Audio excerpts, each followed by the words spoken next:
Ronaldo, of course, with the brace, a great goal for him, scoring the penalty as well. What next for him?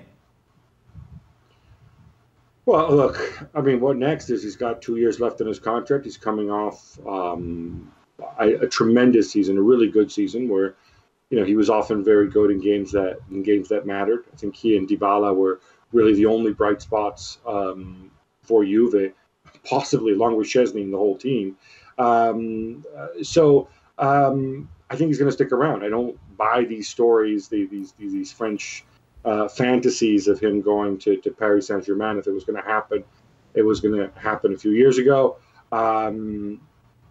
He'll be back next season. And look, at the very least, I would expect in the next 48 hours, Andrea Agnelli and Paratici and Nedved, when they're deciding what to do with Sarri, they get on the phone with Cristiano and they say, "Hey, Cristiano, what do you think? How can we? We're going to be spending what, $170 million over the next 2 years in amortization and wages to have you here.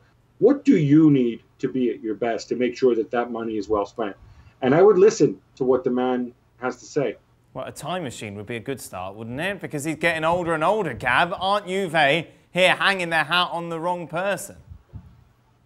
Well, Sarri's older than Cristiano Ronaldo, for what that's worth. Yeah, look, he's getting older. They knew how old he was going to be at this stage of his career when they signed him. They decided to go and spend this enormous amount of money on him and wages. And I think he's generally held up his end of the bargain. He's been good. He's not the issue here.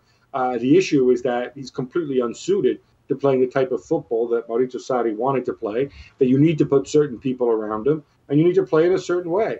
And that's not what Sarri does. And when he tried to do it this year, he didn't do it well. So because this isn't the NFL, because contracts are guaranteed, you can't simply cut Cristiano and say, "Oh, let's go and save on his wages."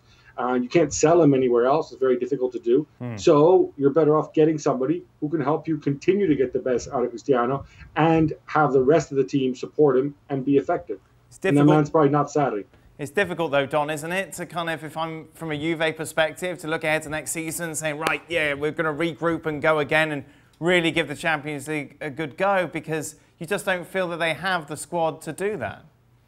No, and that's where I think investment is key for them. They tried to do it on the cheap, didn't they, last year when they brought Rabiot in and Aaron Ramsey, and that never worked. Both of them haven't really succeeded, in my opinion. So the biggest thing I get when I watch Juve is they are a slow side. Apart from Alexandro at left back, there's no real genuine pace apart from Douglas Costa, but he's had his injury problems, and I'm not sure Sarri actually fancies him. I don't know why he doesn't fancy Blaise Matuidi as well in the middle of midfield. I know his age might be something that Sarri's looking at, but he can still get around the pitch. And when I watch them, and that's what we were saying before, when you say that there's no style there's a bit of substance. But if the players are not playing well and the intricate passing's not going well, they're not a side that can move you around the pitch with players running in behind and wingers who get 1v1 who can beat fullbacks with a bit of pace and direct runners from midfield. Everything's just a little bit pedestrian and a little bit slow, which then if you come up against a side like Lyon and the very best sides, they can be dogged, they can stay in their shape, and then Juve can't really break them down. Finally, we've got to give a word to Lyon, Frank. Yes, please, because I mean, yesterday I talked about a miracle, but it wasn't a miracle because of the performance of Juve as well. But it's a feat for them because I mean, since 2010, where they put out Real Madrid from the competition, nothing happened to Lyon, but they did well. They of course did a fantastic game in the first leg, and they've been serious. They scored a lucky penalty, according to my two friends tonight. But they've been serious otherwise. They had other chances to score. They defended very well. I was very pleased with Marcelo work tonight. And there's nothing much to say. The midfield zone was absolutely fantastic, even if they are very young.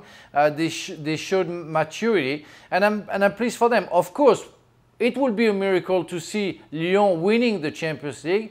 It's tonight only a feat, and it's already big for them because it's been such a long time we didn't see Lyon in that position. Thanks so much for watching ESPN on YouTube. And for more sports highlights and analysis, be sure to download the ESPN app. And for premium content and live streaming, subscribe to ESPN Plus.